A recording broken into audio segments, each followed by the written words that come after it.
tell you a little bit about myself because that will help you explain what I'm going to talk about in a moment. As was said, I was Commissioner for Behavioral Health in the City of Philadelphia for about 13 years, and before that I was in the state of Connecticut as a state mental health. I was actually the deputy commissioner there, and then before that I was working in community-based programs. And so I would say the last 20 years of my career before I came to API, I was working in public policy, doing much of the kind of work that most of the people in this room, as I've heard you describe your work. So what I'm going to talk about is conceptual shifts that I think we have to make in our field. And I will say that because in the 30 years that I worked in the field, it was clear to me that we had some challenges. And the one thing that I do know is if we do the same thing, we will get the same results. And I think we need to get different results. So let me start with just a little bit of background. And one other thing I want to say before I get started. I've had the pleasure to go to many of the countries that are represented here, and I know that people are doing some really phenomenal work around what I'm going to talk about, population health. In New Zealand, in Ireland, in Sweden, people are thinking about and doing all of these. And what I'm going to argue is that while we are doing different pieces of this, what we really need is a conceptual frame around all of the work. Everybody with me so far? Remember what I said? Yeah. Got to talk back? Yeah. Okay, thank you. All right. So let me just give a little bit of background just to start with. I believe, and this is again from my experience, that mental health problems are really complex. They're ubiquitous. They're everywhere. When I was a commissioner in Philadelphia, I had this exercise that I would do, which was I would ask people, which city agencies did you find the most mental health issues? And the reality was that every single agency that dealt with people had mental health issues that they were dealing with.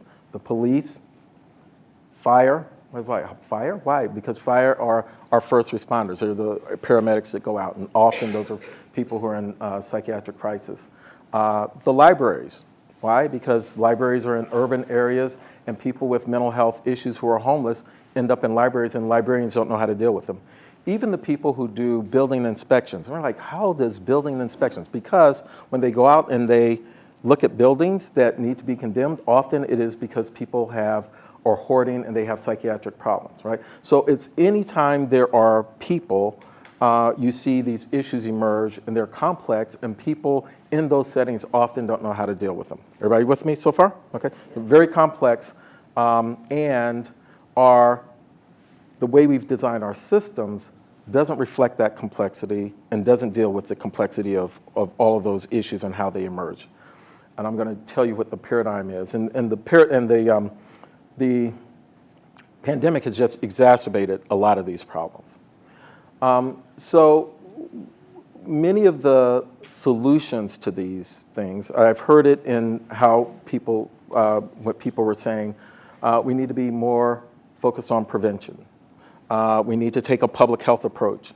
All of those are things that are going to be really important in terms of us addressing some of these issues. The issue that I see is that how do we pull all of that together so that we have a paradigm that brings all that together. So here's what I want to do today.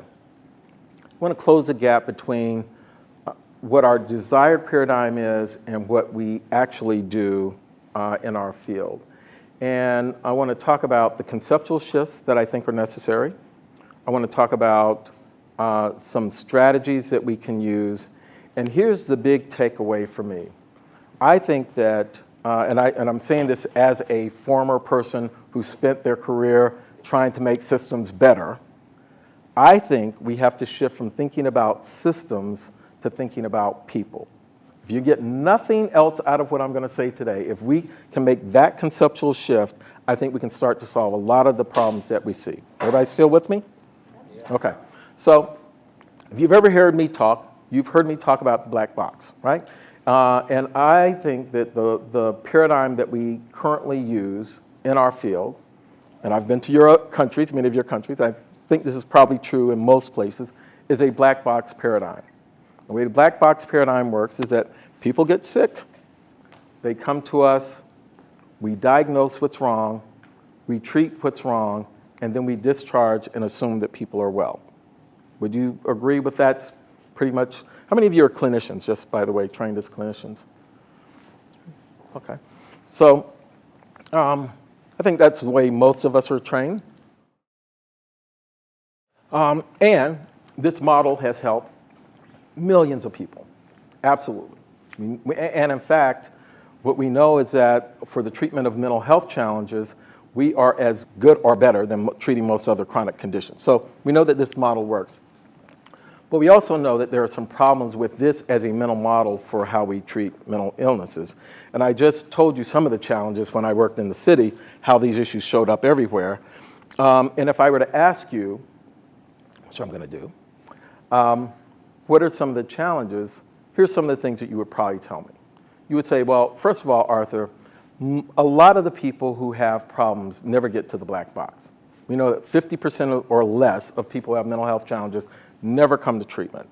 We know that 10% of people who have substance use problems never get to treatment. So first problem is, and if you are a part of a marginalized community, that number is way less than that. It can be 10, 20%, 30% of the people who have challenges are not getting to that treatment black box. So first problem is that many of the people that need help never get it, right? They're still in the community.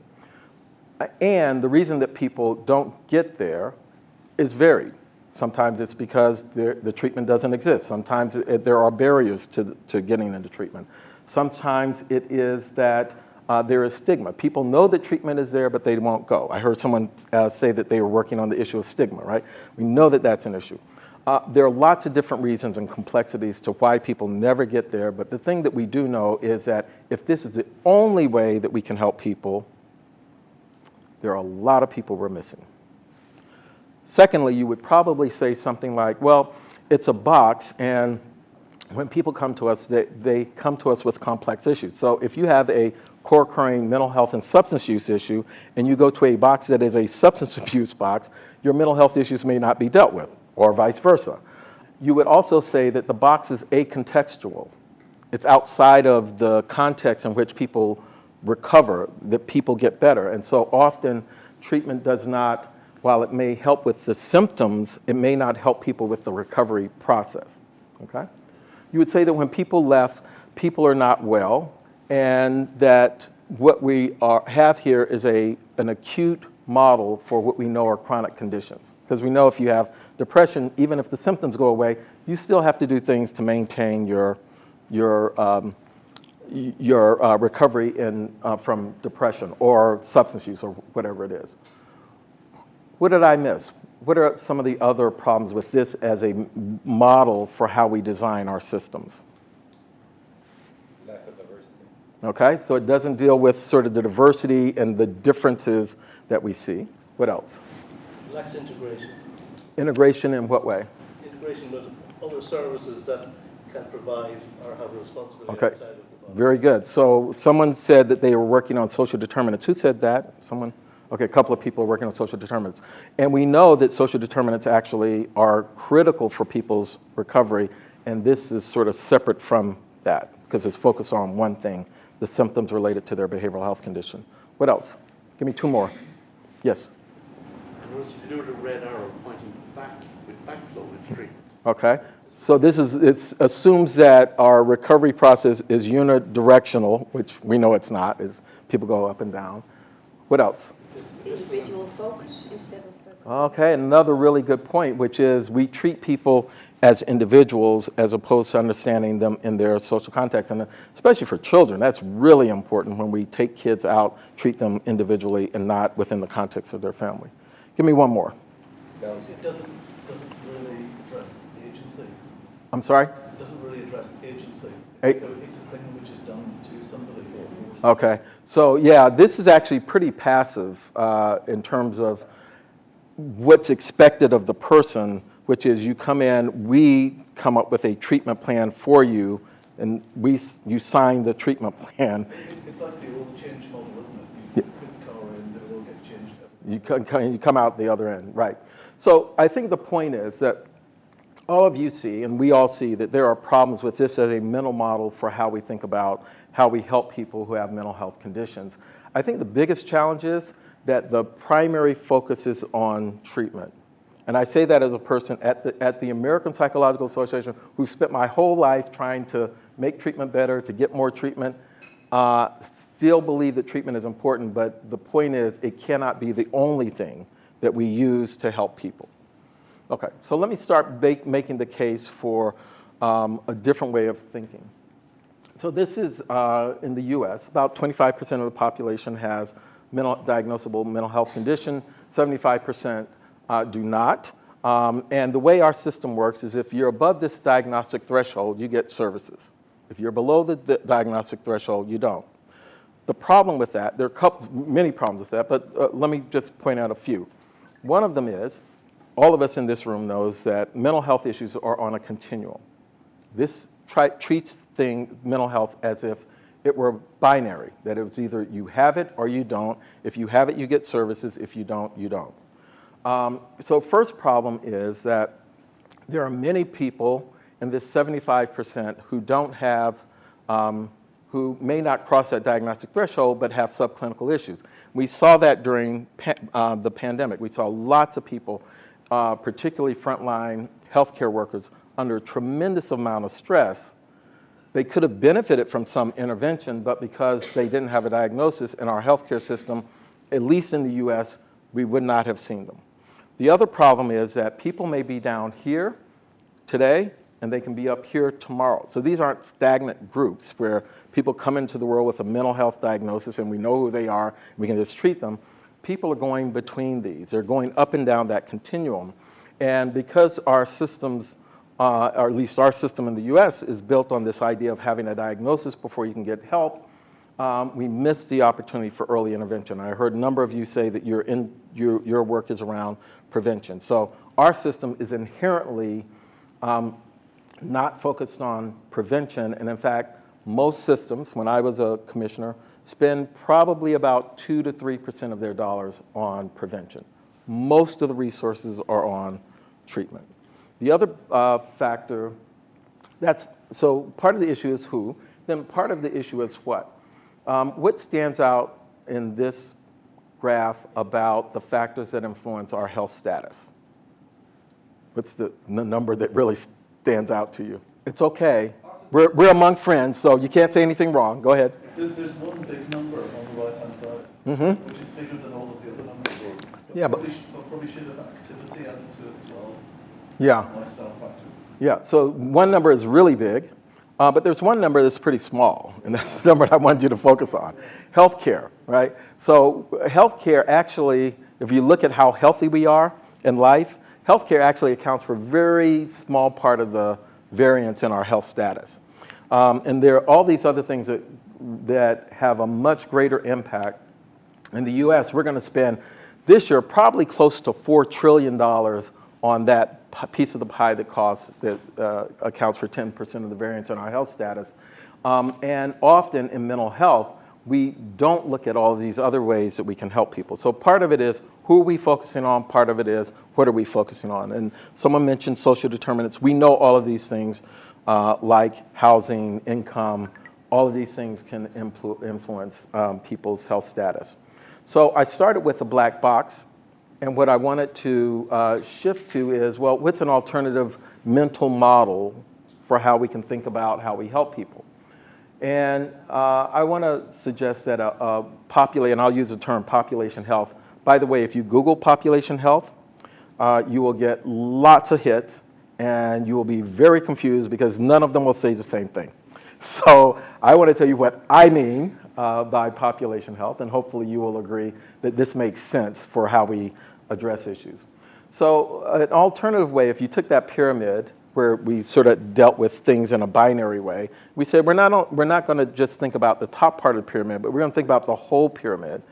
You might divide it up in 3 big groups. One is for people who do need our help professionally, and what we want to do is make sure that we have efficient and effective clinical care. Evidence-based treatment approaches that we are culturally competent, that we are individualizing treatment, because we know all of those things improve outcomes. Secondly, we know many of the people in our communities who are at risk or have subclinical issues. Like, who are some of the people who are at greatest risk for having a mental health issue, migrating up the pyramid there? Who would be in that category? Okay, so trauma is a huge predictor of whether a person will have mental health issues. What else? Well, like trauma, adverse child experience. Okay, adverse childhood experiences. Who are some of the other people at greater risk or who have subclinical issues? They may not have a diagnosis, but they are struggling. Okay, so youth, and in fact, we know that right now youth are experiencing a lot of distress. One more group. Unemployed, yeah, so we know economic factors. So we know if a person becomes unemployed, we know that that raises their risk for having a mental health challenge. We know a lot of things about things that lead to higher risk for mental health issues, some of which are family history. And then so for them, we want to, for the risk group, we want to intervene at the earliest possible moment or reduce risk or to keep people healthy if they don't have an issue. So when we talk about a population health approach, what it means is we're thinking about everyone in the population, and we have strategies for everyone in the population, as opposed to only thinking about people once they have a diagnosis. Everybody still with me? Okay, so that's a big conceptual shift. So the issue then is, how do we get there? So this is the way I would describe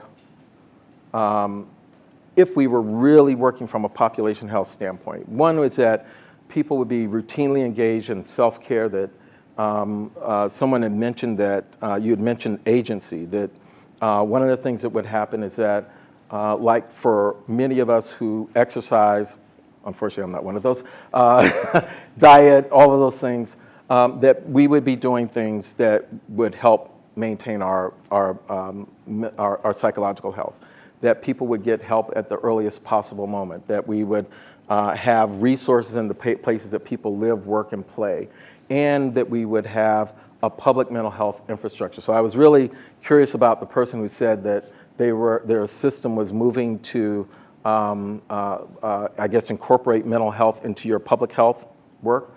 I think it's fantastic, because that is exactly the kind of thing that we need to do. So in order to do this, there's 7 conceptual shifts that I think we have to make if we want to use this as a frame for our overall arching approach. One is to work upstream, get to people earlier, not waiting until people have a diagnosis. Use a broader set of strategies, which means we, in our field, in the US, we tend to focus on psychotherapy and medication. And as we just talked about, there are many things that we could be doing to help people. We would work with people at risk and who are healthy, not just people who have a diagnosis. We would deliver health promotion interventions. And the point here is that the absence of having a mental health problem doesn't mean we're healthy. That means we don't have a mental health problem. If we want psychological health, then there are things that we can do to help promote psychological health. We could work in treatment settings and non-treatment settings, use health activation, which means people taking more control over their own health, and work at the community level of analysis. So what I want to do is just give really quick examples of each of these, and then we're going to focus on some things from a change management standpoint that we could do. Okay, so one idea around working upstream is prevention programs. Another is taking prevention strategies, right? So meaning that it's not necessarily a program, but it's just a way of us working. So this is a map of the city of Philadelphia. The points here are evidence-based programs for treating trauma. And so one of the strategies that the city used was to screen children in pediatric settings. They're already going to their pediatrician. Someone mentioned adverse childhood experiences. We know that a lot of children experience adverse childhood experiences, and that those are predictors of later problems in life. So we can wait until they have those later problems in life and then treat them, or we can try to identify those kids much earlier and get them the help that they need earlier. So that's essentially what we did. Screen tens of thousands of children in pediatric settings, referring them to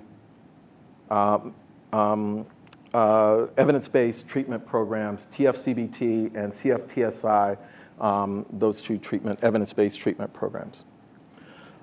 Use a broader set of strategies. I mentioned that we tend to focus on psychotherapy and pharmacology, but there are other ways that we can help.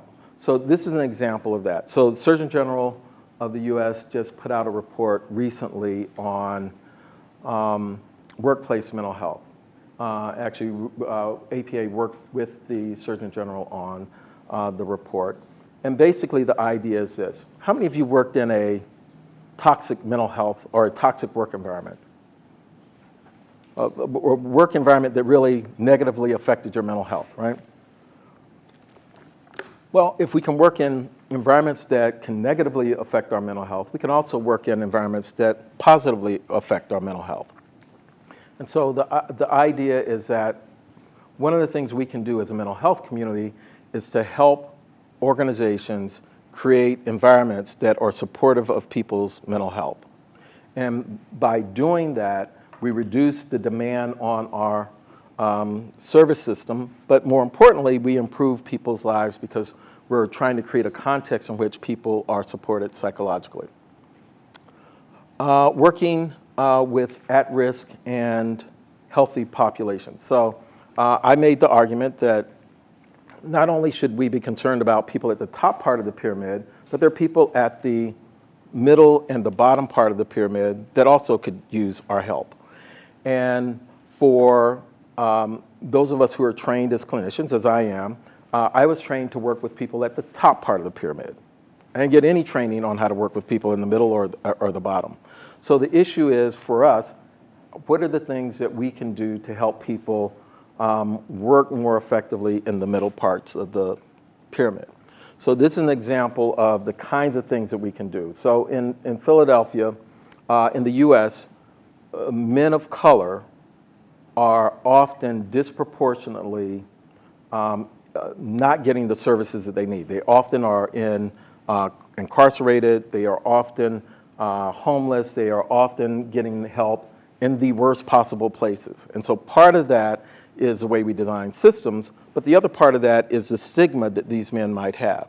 And so if we want to reach those men, we have to be creative in how we reach those men so that we can reduce stigma. And so one of the ways we did that is through storytelling. This is a famous musician in the US. And when you can get literally hundreds of people to these kinds of storytelling events, give people the opportunity to hear positive stories about men's mental health, it's one way of reducing the stigma. So there's an example of the kinds of things that we can do to help people in the middle and bottom parts. What about delivering health promotion interventions? What are some of the things, I heard a couple of people talk about health promotion. What are you all doing around mental health promotion in your countries? School-based mental health literacy, early start programs. Okay. Families, Head Start programs. Building connectedness with respect to families. Again, those sort of part of the Head Start type program. Okay. So building resiliency and mental health literacy. Those are two. Okay, There are good. others, but yeah. All right, good. So I saw a few other people said that they were doing health promotion, mental health promotion in their countries. No one else? Designing digital programs that are reachable by everyone to learn more about emotions and about mental health positively. Okay, good. Someone else? Yes. A whole lot now I'm thinking about how to design for pro-social places. I'm sorry? Looking at how to make places more pro-socially inviting. Okay, more pro-socially inviting.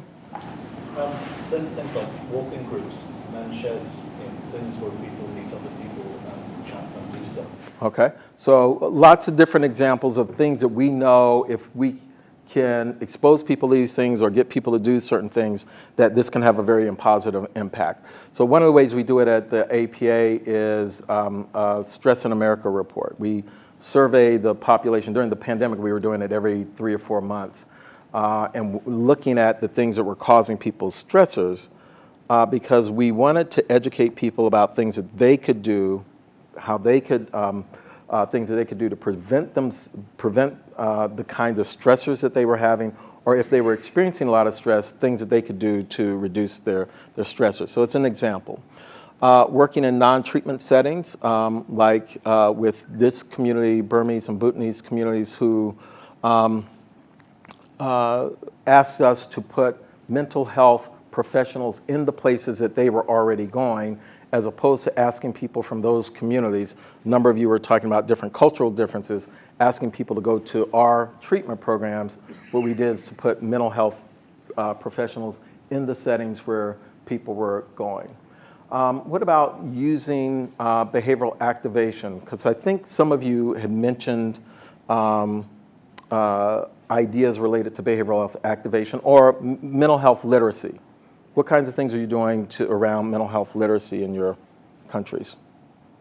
How are you? I know like Ireland is doing some interesting things. So I was in Ireland, and I talked to people around public education around mental health. What are some things that folks are doing? I'll start again. Mm-hmm. So we're doing some work around social emotional learning and integrating that into systems in different parts of the schools. We're also doing some work on evaluating or helping school boards evaluate what is an effective literacy program or what they should be looking for when they are outlining different types of programs out there to support kids at different transitions. That's good. So I love that idea of helping teachers and school administrators learn how to buy good programs. There's lots of that. There's lots of, I know, exactly. Any other examples? Engaging with non-traditional actors in terms of tribe-type models, working across government agencies, working with mobilizing a whole series of partners in sports, culture, the arts, as active actors. Okay, great.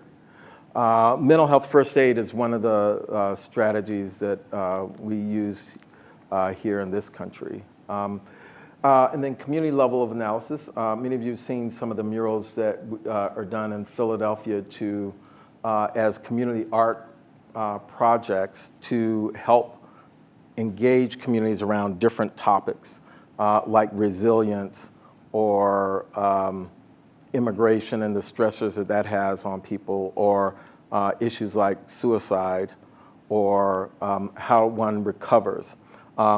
Projects that help communities have conversations about these issues in ways that would be difficult otherwise. So the idea is that if we are going to shift to a population health way of thinking, or a population health approach as opposed to a black box approach, there are several conceptual shifts that we have to make, and we just sort of went through those. So I guess the question is, how do we get from where we are to more of a population-based way of thinking?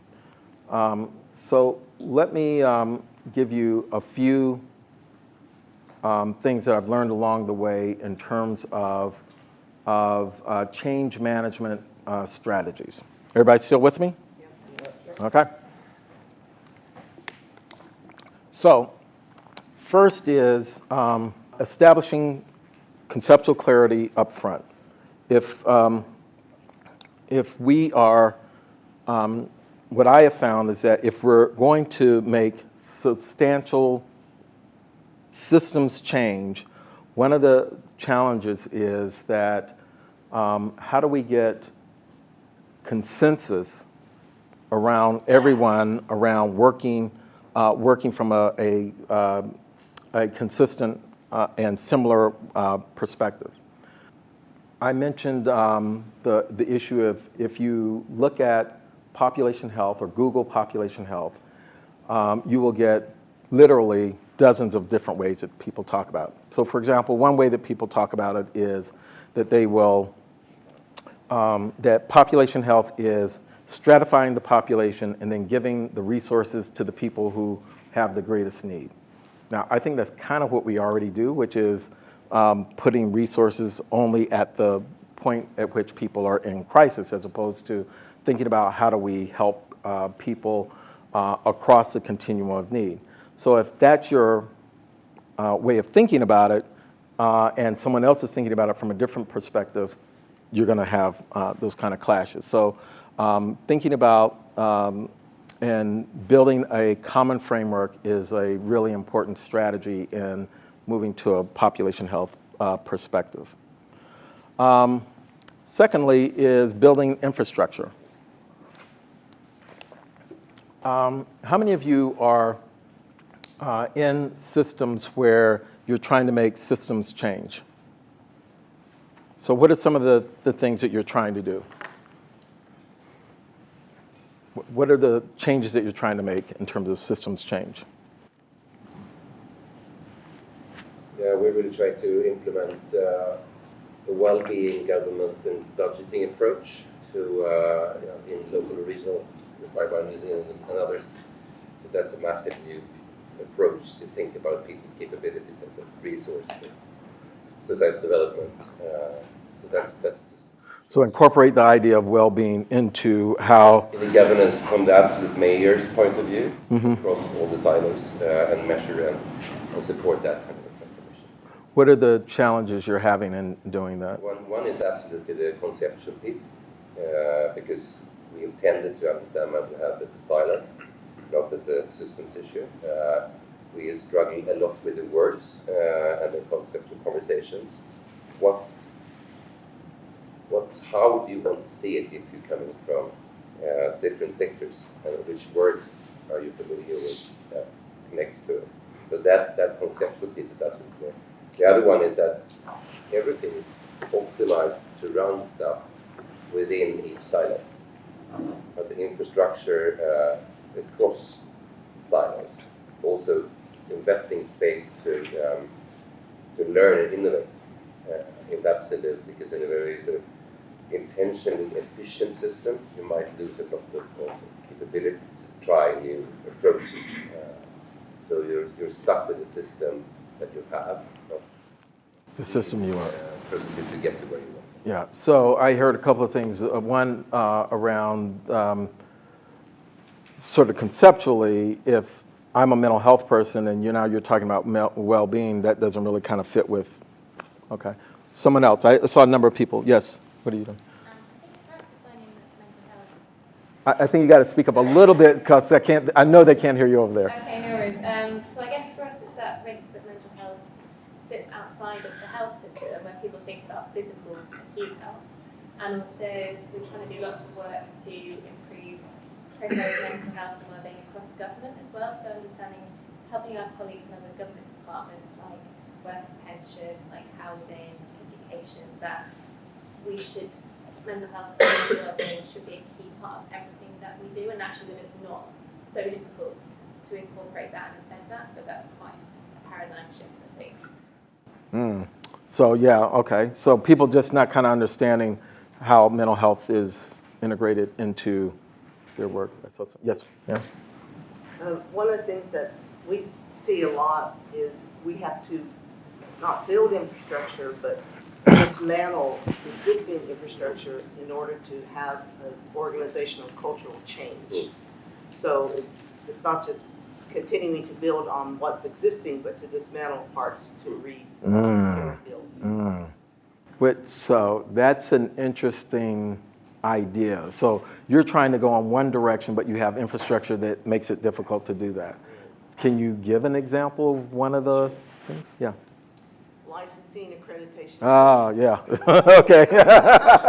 All right, bingo. And the disconnect with the communities that they are serving. Yeah. Yeah, because licensing, I mean, don't get me started on licensing and regulations. When I was a clinical director, I was clinical director of a medical detox, and when we started doing the work, we started doing things like acupuncture, and we had spirituality groups, and we were doing all these kinds of things. And it was really cool because we were helping people to kind of get from detox into, and when we got inspected by the state, they were looking at the temperature of the water. Okay, that's important, but they were not really interested in what we were interested in, which was, okay, we really need to help people to get a different life. So, what else? I saw some other, yes, sir. I mentioned it earlier, and I think, to change hearts and minds of people, you have to change language. And for an example, we're changing the language in the public department, say that suicide prevention is everybody's business. Do you know what I mean? And it helps with the cyber piece, because we talk to the Department of Education, they'll say, somebody had helped us dealing with that. Do you know what I mean?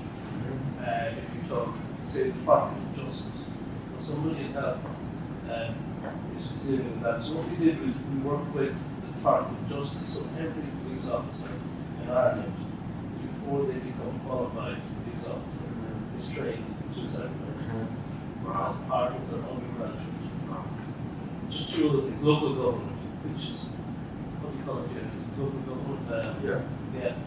For example, you mentioned earlier about I can't remember what housing department. Yeah, the people, inspections, yeah. But people who actually present to housing officials usually come because they're in a desperate state, they're stressful, they are at the low end because they have no housing, which is affecting them, their family.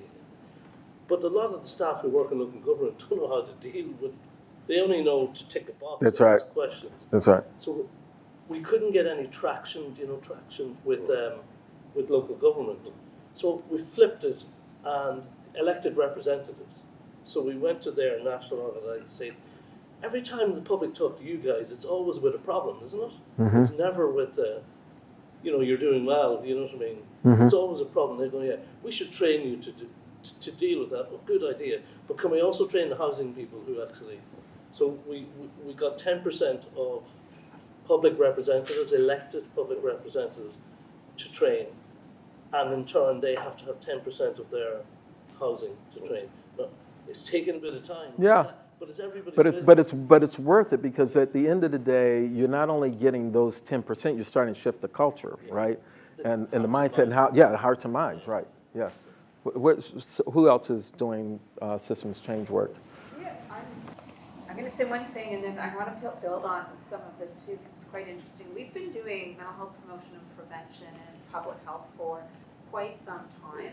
And I think in Canada, I am seeing, and I think the team is as well, a real opportunity. So we've really switched from what we're doing to the how, and we're really focusing on the implementation and helping to support implementation, which is where I've seen, at least in my career, where a lot of really good interventions can fail, and then it's the intervention doesn't work, whereas it was, implemented in a way that was not culturally supported, not culturally safe. I've seen lots of that, or just not understanding how to bring something in, the how. So Arthur, it's really for us looking at in promotion prevention at a public health population level, how you do it, how you measure it, how you tell the story of how it works, so that others can pick it up. But we see a lot of culturally unsafe things, sort of just, you see it, you grab it, you just throw it out into a community, and you wonder why it doesn't work. So we're very much focused on that right now. Yeah. Implementation is really important. I want to come back to implementation, because that's a huge challenge. Yes, ma'am. Yeah, I think what I especially care a lot about is linked to that also, and it's about sort of making sure that the conceptual frameworks that we make are connected to the reality of the practice and of the people with lived experience. So what I notice is that often these conceptual frameworks become so idealistic that they don't actually fit the reality anymore. And then even sometimes then the people who are in the services are told that they are not sort of behaving accordingly to the conceptual ideal. Right. So we make people the problem, right? It's not, Yeah. not our framework. People who are in the practice are actually involved in making the frameworks, I think is a really important way to be certain that it doesn't happen. Yeah. That is such a good point. I've done a lot of systems change work, and I think what you're saying I have found to be true, which is it is really important to have clarity and to do the work around the conceptual, but you got to ground it in the practical and the reality, right? And it's sort of that interface. This is just my observation. In working with, particularly in government, what I have found is that there tend to be people who are really good at the conceptual, and the people who are really good at the practical. And what you need are people that can go back and forth between those two, because both of them are needed. You need both of those. So And maybe also to accept that the concept becomes less pretty.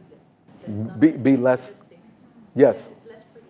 Yes. Just Yeah. Absolutely. can't. Things Okay. are not made of dreams. Yep. Yeah. Did you have one? Yeah. I think in terms of implementation, one of the things that we've been working quite a bit on is the fact that as we look at our systems, we don't look like the people we serve very often. In our communities, it's a profound understanding that in order to gain access, one has to find a way to get into the communities to better understand who they are. So a lot of the processing that we do is to actually go within the community, find champions within the community. It might be through faith-based organizations, it might be through individuals who are community providers, it might even be through barbershops and beauty salons. But what they do is they establish connection now with the services. They begin to understand, and then the trust gets built up from that internal process. Yeah. Well, I have, and I kind of went through the slide pretty quickly. I have a saying: inherent in every community is a wisdom to solve its own problems. I think when we go to communities and we ask questions, as opposed to coming with solutions, it works a lot better. So whether it's, Burmese community or the West African community, if we go in and we say, what are the challenges that you have? How do you define those problems? And how do you define the solutions? My role is to help you by working with you to come up with, so we bring the resources, we bring, expertise, but the communities also have something important. And I think we get much better solutions when we work from that perspective than going in and saying, here's our program, you need to come to our program. Help us help your people get to our program, right? That doesn't quite work as well. Go ahead.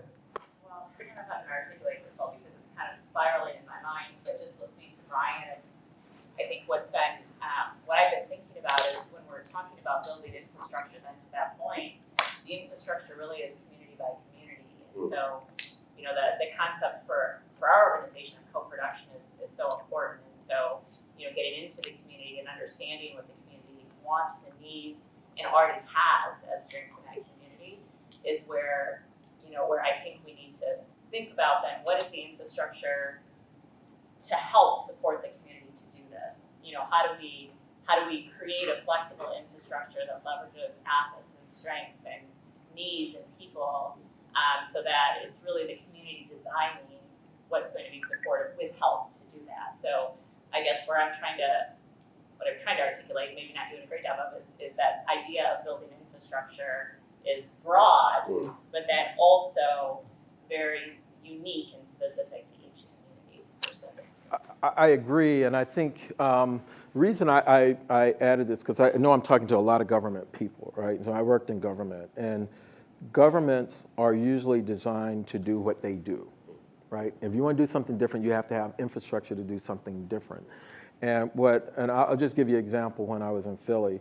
When I got there, this was back in 2004, we were trying to shift to a recovery-oriented system of care. People familiar with that concept that, the goal is not to treat people's symptoms, the goal is for people to have a life in the community, right? Well, the system was designed to treat people's symptoms, right? And so how do we go from a system that is designed to treat people's symptoms, that was focused on taking care of people, kind of paternalistic, The language was, people were talking about hearts and minds. The language that people were using was somewhat paternalistic. The mindset was paternalistic. And that's not to say not good work was happening. I'm not saying that. I'm just saying that the predominant way that the system worked was that. And if we wanted a system where people with lived experience had voice, that people with lived experience, that we were focused on helping people to have the life that they wanted to have, if we wanted to shift, we had to build infrastructure to help us move from that way of operating to a different way. The way I used to describe it was, if everyone is keeping the trains going, because everyone's job was to keep that system going, what we had to do is to build new infrastructure within my agency to try to make the changes. So when I got there, literally everyone was focused on maintaining the system, and what we had to do is build a whole unit of people whose job it was to change the system.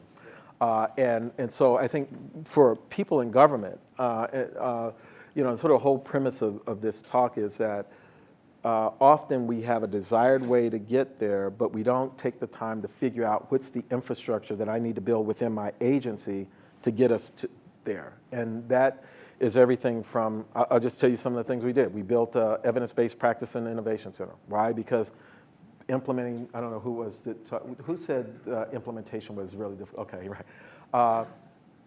Because implementing EBPs, when we first started doing that work, we thought that if we could just train the clinician to use the practice, we were going to be okay.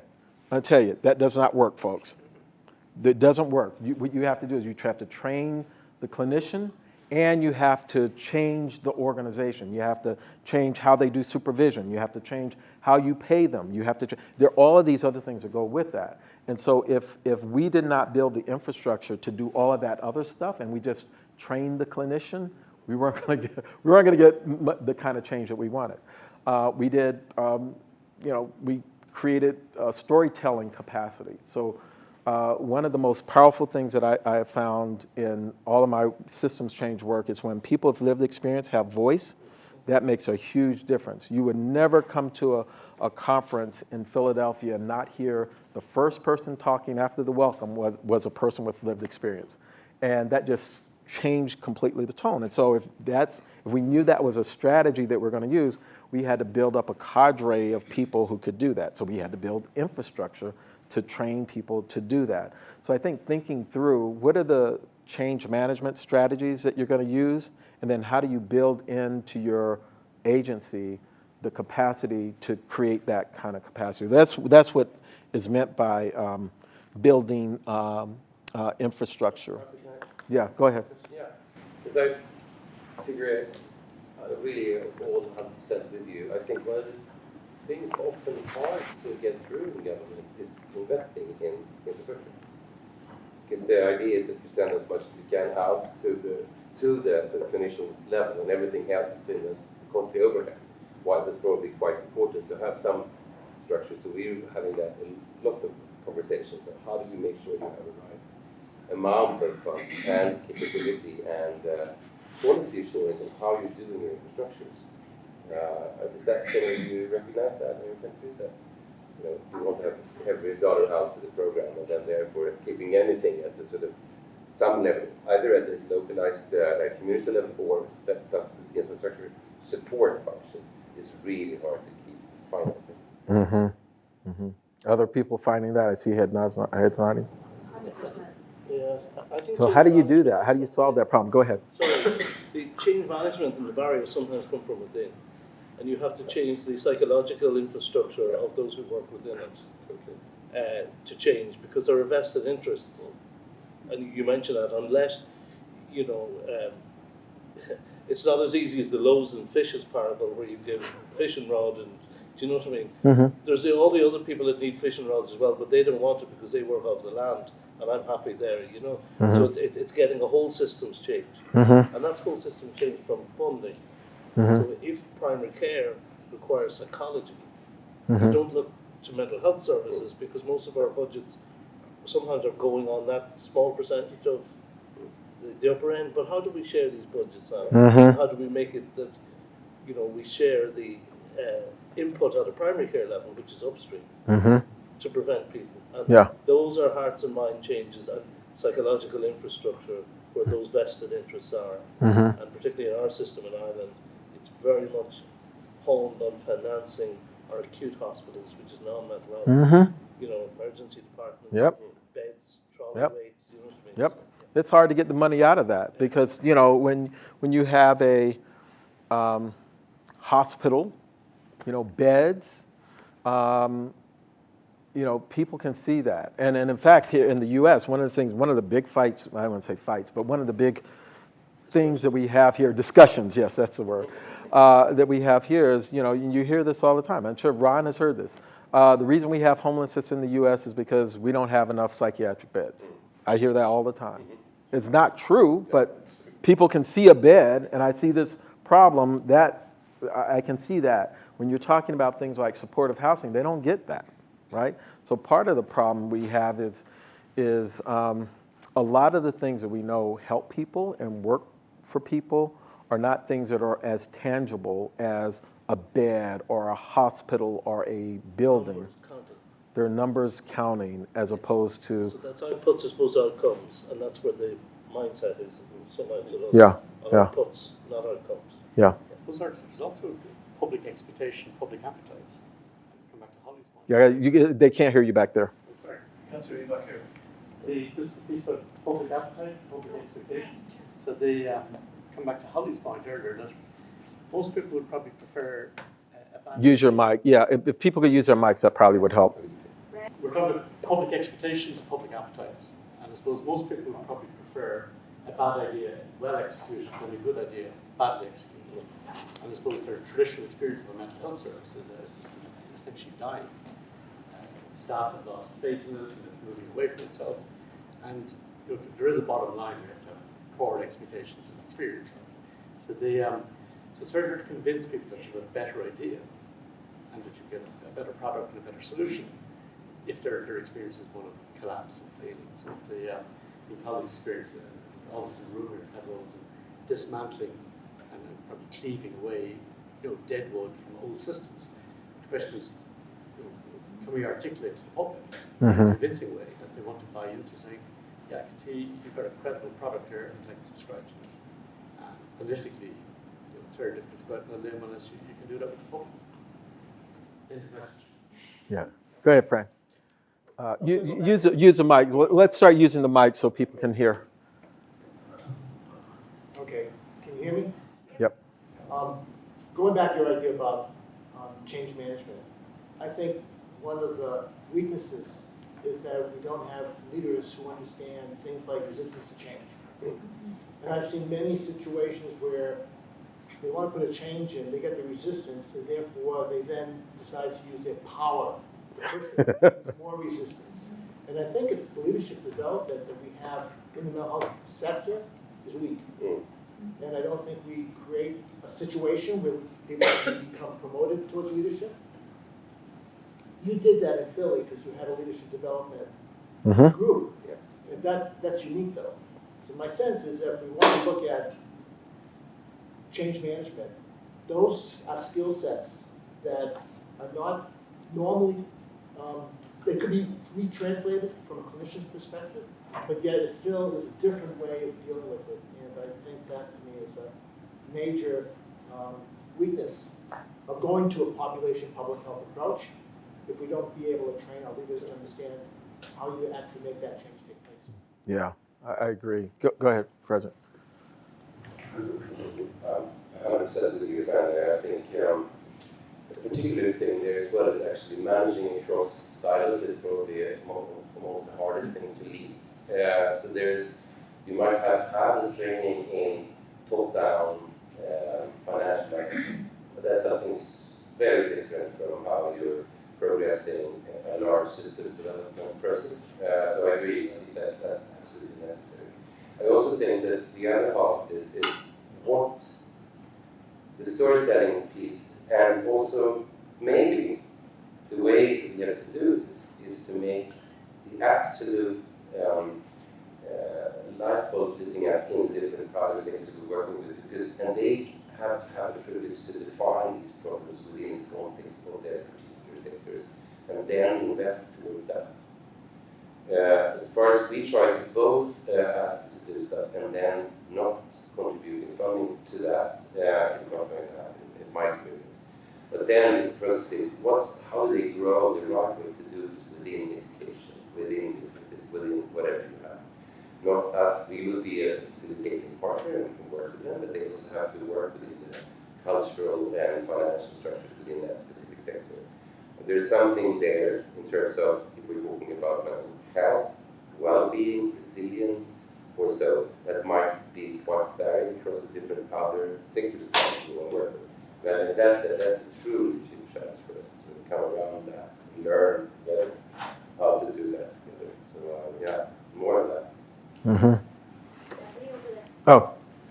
I just want to add to what Brian was saying about change management and leadership, because I think, and some of this reading and work that we've done, you can have a really great leadership skills that can bring a change. That's also dismantling something and bringing people along with you. And it's a different set of skills and a different type of leadership to be able to sustain that. It's not always the same skill. So you can have great leaders in my experience for bringing in a change, and it's not, it could be the same, it can be the same leader, but it's a new skill to be able to maintain it. Because governments, and public servant here, love the shiny new thing. Mm-hmm. And they will latch onto the shiny new thing sometimes very quickly. And they will let it go very quickly as well to the next shiny new thing. And that leadership, to be able to maintain that through stories, through momentum, and continue to build it is, I think, even more challenging than getting that first attention. You know what I think? This is a really good conversation because just thinking about change management that I've been a part of, I think that one of the biggest challenges is that to do real change management, you have to do some really boring stuff. And no, but to your point about government, I had to, not long after I got to Philadelphia, the Child Welfare Agency had a crisis. And I was at work one day. They were having this crisis. It was these horrible stories in the newspaper. It started on a Sunday, and this was Friday of that week. And I got a call from the mayor's office that said, the commissioner's going to resign. We need you to come over and run the agency for a little while. I say little while because that's what they told me at the time. And so I had two departments at one time. But when I walked into this agency, and they had gone through just issue after issue, the crisis, and then they would fire the child welfare director. And when I got in there, probably within 2 weeks, I figured out what the problem was. The problem was they had never built the right infrastructure to do the work. Let me give you an example. What happened was, talking about shiny things, right? So every time a new problem came, they would just add another initiative on top of it. So when I was there, they had like 120 forms that the social workers had to use. Think about that, 120 forms. And so there's no way you can keep track of that. And so every time a new commissioner would come in, they would just add new stuff, but they wouldn't take away or they wouldn't refine this stuff. And so if you want to do systems change, sometimes it's like boring stuff like getting rid of the forms. We got rid of like 60% of the forms. That's boring stuff, right? But if you don't do that stuff, you can't sustain the change because people can't keep up with all the stuff that you're trying to do. So I'll use that as an example, but there are lots of things like that. It's like I mentioned with evidence-based practices. The shiny thing is to get a great trainer to come in and train all your staff. The boring thing is to sit down and try to figure out, okay, how do we change how we finance these services so that they can be sustained over time? That's not shiny. No one will ever see that. No one gets credit for that. But if you don't do that kind of stuff, you can't sustain the changes. So, just being willing to both do the shiny stuff and do the infrastructure boring stuff is what it really takes to sustain change over time. Go ahead, Ron. I think you all can Turn your mic on because they're recording too. There. So I want to add a couple of things that I don't think have been covered. I think we lack some of the tools we need to do what you're talking about. And we also lack some of the relationships. On the tool side, we don't really know how to do population health management in behavioral health. Health field is learning that. We don't do that. We don't train people to do that. You can't understand the social and physical determinants of health unless you can do population health management, identify those people who are affected, and then intervene with that subsegment of the population. So it's a very, very useful tool used in public health, but we don't use it. Relationships, we don't have relationships with the public health field. For example, in the U.S., there are like 1,700 counties have major public health programs. The behavioral health people, the county people in those counties, don't work with the public health people using the tools that the public health people have available.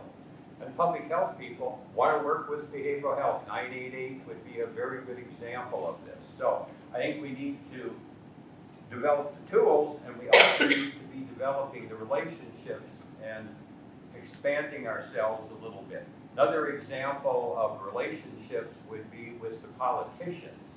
Good, effective relationships with politicians at each level. In the U.S., at the county level, are you talking to your county board? Do they understand what your problems are? What about changing your financing, and on and on and on.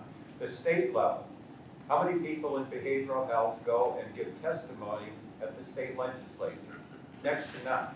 And even less at the federal level, basically. We have a huge opportunity with what Biden has put on the table for behavioral health for 2024 and for the next 10 years. There's hundreds of billions of dollars there. We won't get most of that because we're not doing the advocacy. We don't have the relationships. Anyway, relationships and tools. Yep, absolutely agree. Yes.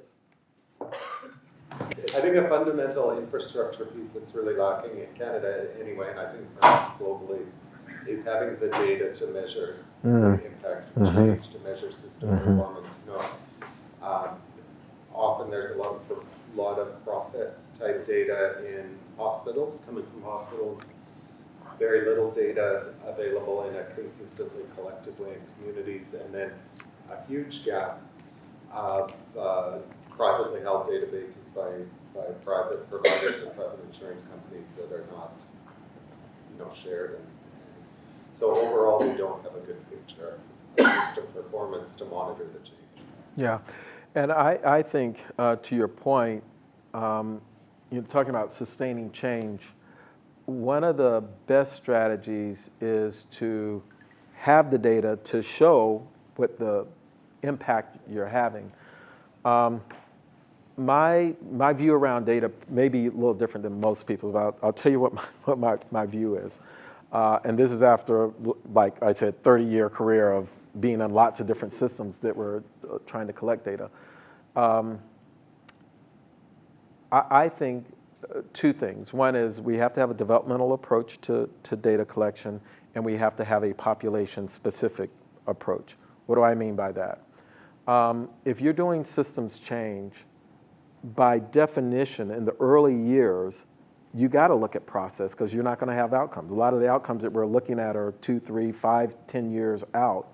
And so our data approach has to change as our initiatives mature, right? So what I'm looking at in year 1 or 2 is going to be different than what I'm looking at in year 3, 4, and so forth.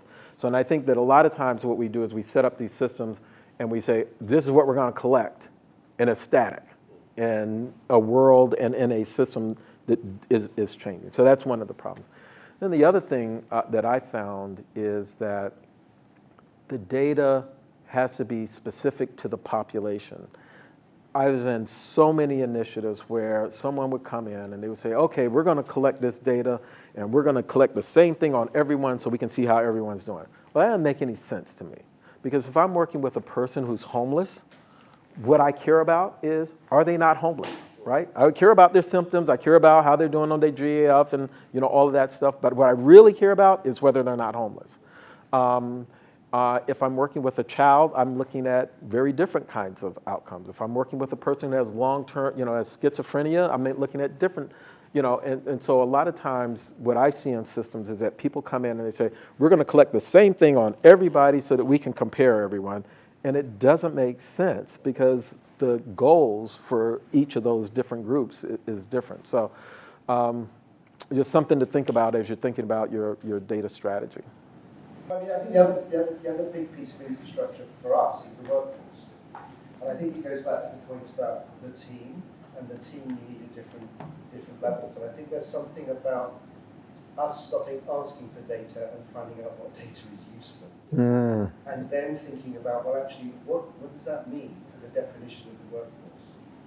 Because I think we often spend far too long trying to get the workforce in the same silos, rather than actually building trust. So you have a shared understanding so you have clarity of purpose, a shared understanding of risk, and a shared understanding of quality across a much broader workforce. Now that's easy to say, but I certainly think if we could start to do that across our systems, that would be one of the things that might drive us forward very differently. We would also depend on asking those people what's the data they need to actually do the job and could produce the right solution. Yeah, President. One thing that comes into my mind is that space is not fully articulated, but I think it's there completely. It's how we build learning as a fundamental part of the ongoing work we're doing in an organization and between them. You can have data, but I think the Blackboard is in a relatively data-rich environment in Sweden. There's two things. One is that you only work with data you are aware of right now. There's a lot of available data that might actually point you to a whole more relevant stuff, particularly in other sectors that actually can be used. But the other one is that how do we process that conversation to be learning from the data and making long-term or temporary incremental improvement processes. I mean, in some way, the whole discussion about EVPs is, I guess, come also to an idea now that we're looking at much more kernels and specific elements that seem to be having to be there, but they have to be implemented within the reality of people's lives or communities' lives, so we can track that they happen. But then that also has us continuously learn about the implementation, not just saying sort of wholesale, well, this is a program implemented down. This doesn't really do it. So it's how do you build those and spend time, and that's an investment again in the organizations. How do you make sure that you're providing the right opportunities for learning and improvement continuously for everyone engaged? Very good. Yes. I guess the data question is quite an interesting one. I think it's always a good place to go. Increasingly, as you move into more general approaches, attribution as to where the benefit has come from becomes problematic. But if we're government benefits, so that's good. I guess the other question though is, are we looking at the wrong data? If we're in the US, so if I shop to Walmart regularly, they would be understanding me as their customer. And on the basis of that, whenever I get my weekly or monthly email, they give me coupons and vouchers based on what they think I might buy next. So we're not using data in terms of how we understand people to benefit within our system. And I guess one of the interesting things about this is there's been very little discussion, I would say this in my current role, about where technology fits into the story, in terms of how we connect people, how we engage people. So we've gone through the phase of CBT, we've gone through the phase of websites that provide information. We've gone through the process, I guess, of trying to connect people and triage people. But what's the next wave in that space? Particularly because if we look at the technology in this area, it's really struggled in the well-being space. So you've got your fitness app, you've got your Strava, but that process which takes you into a slightly more complex, more literate, how you live your life in a positive way. None of those products have really flown. They're too complicated, they're too difficult, they're very difficult to monetize in ways that people feel comfortable with. But so I think the other point, since I'm on, I do think the infrastructure thing is really, really important. I probably would say that. I am concerned that we develop a vision that becomes unaffordable. I'm sorry, we develop a A vision or a concept that becomes unaffordable. unaffordable? Or on the basis that the head, the overhead that's built it, or a vision that appears to push the burden onto other sectors. Because how others understand our agenda may not be that we're here to help them. They may, on a daily basis, they may understand the agenda here as we've got new things for you to do for busy people. So I guess just working through the human aspects of how people will understand it is also important. Yeah. You know, you said a couple of things just real quickly that I think are interesting. One is, and I really believe this, and it goes to Ron's point about relationships. What I have found is that when we go to other systems, not to get them to do stuff for us, but to solve problems for them, it works a lot better. So when, we were talking to the police, it was, this will help your officers be safer, they can do their jobs better. When we were talking to fire, it was like, you're going out on these runs, you're running into these folks, So I think that is one strategy if we're trying to do more intergovernmental work. It's like to reframe and say, what is the problem that they're having with this issue, and how can our partnership solve? Because there is an issue around resources, and to the degree that people see us solving helping them to solve the problems that they're dealing with, they will come up with the resources. Someone was talking about integrated care.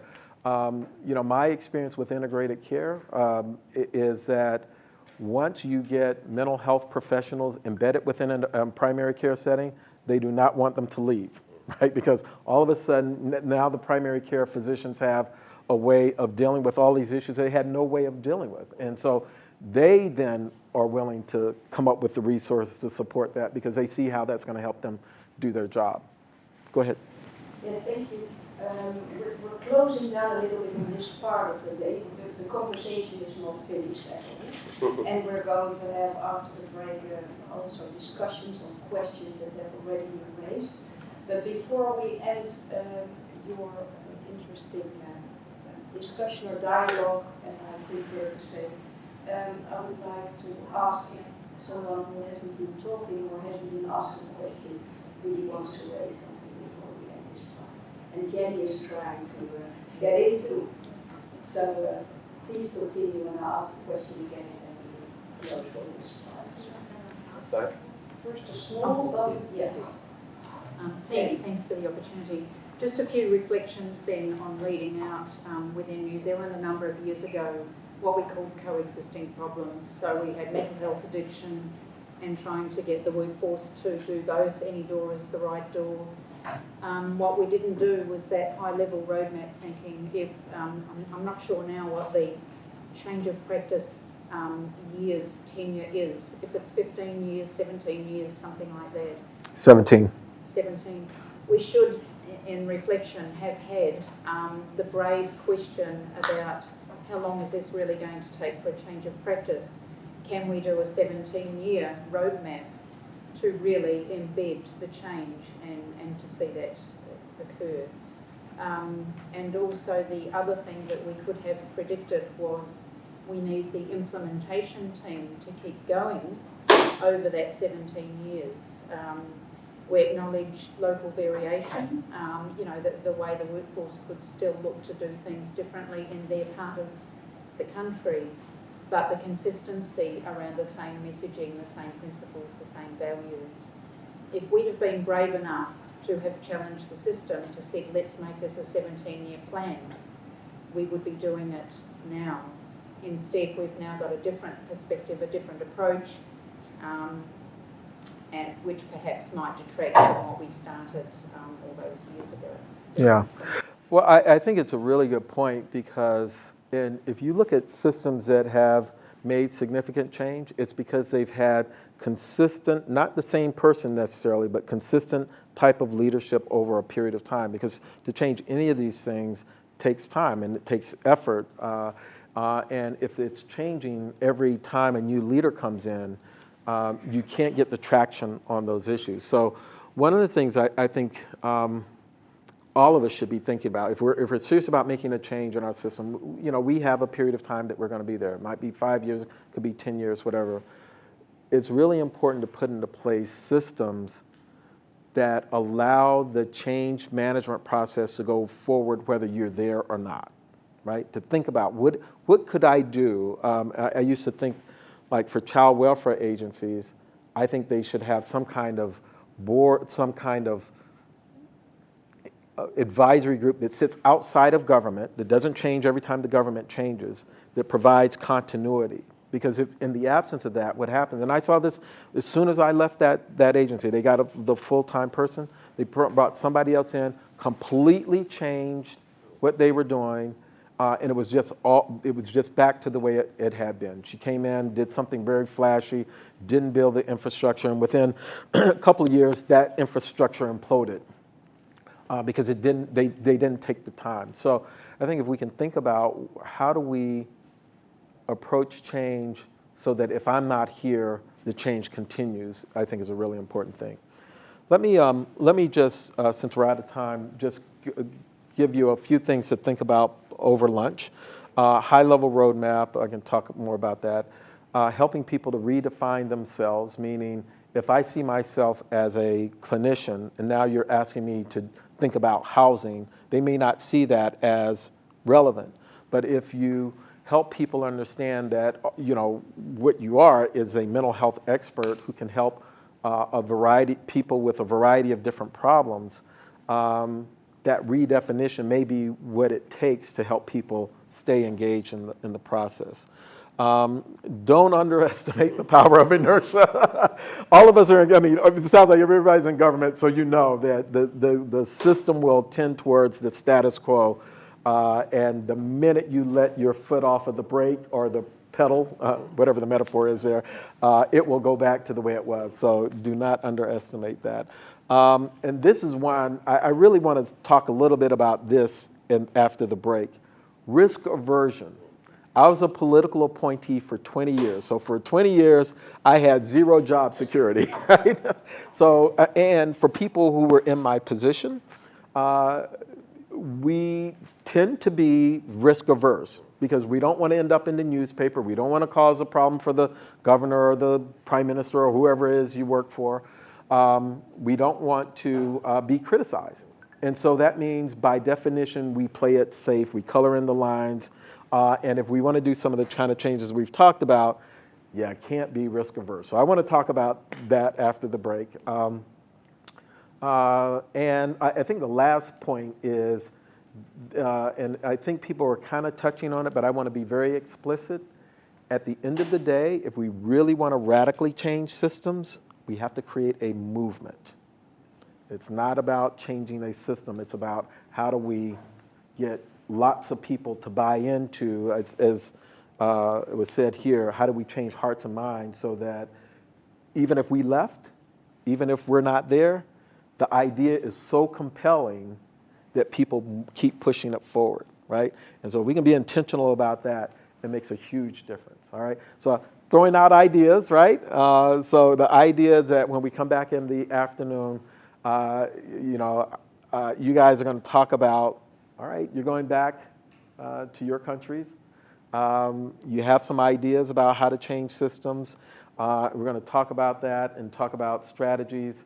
And hopefully people will leave here with an idea of, a few ideas about here's how I can really try to move my system, my country to a different place from where you're at. So that's our goal. All right?